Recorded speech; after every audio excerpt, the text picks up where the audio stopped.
Evet sevgili arkadaşlar, ÖSYM çokça doğal afetlerden ve depremlerden sorular sordu. Sormaya da devam ediyor. Bu bir hatırlatma ve tekrar sorusu sevgili arkadaşlar. Hadi bakalım.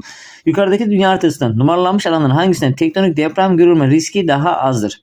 Şimdi bakın, hemen şöyle deprem riskinin fazla olduğu alanları çizelim. Tamam, bakın şimdi H çizenleri göstereceğim. Şimdi arkadaşlar şöyle geldik. Şöyle şuradan birleştirdik. Tamam. Daha sonra da şu alanı ne yaptık? Götürdük. Burası, bakın H çizeceksen bak şuradan H çiz, tamam mı? Buradan H çizme. Çünkü bu bölgelerde deprem yok. Adam sana şuraya bir numara koyar, tamam mı? Yani deprem riskinin az olduğu fazla oldu diye sen dersin ki lan burada deprem var. Zaten fazla der. Ne olur? Ayvayı yersin. Bu yüzden arkadaşlar H çizeceksen şurayı kapat. Ha böyle çiz H'ni. Kardeşim sana kimse bir şey demiyor. Ama kesinlikle sol Pasifik ateş çemberini buradan çizmen gerekiyor. Deprem riskinin geçmediği yerler. Bakın depremin olmadığı alan neresi? 1 numara. Yani burası neresi? Victoria Çölü. Doğru cevap ne oldu bizim? A seçeneği olmuş oldu. Beni takip etmeyi unutmayın.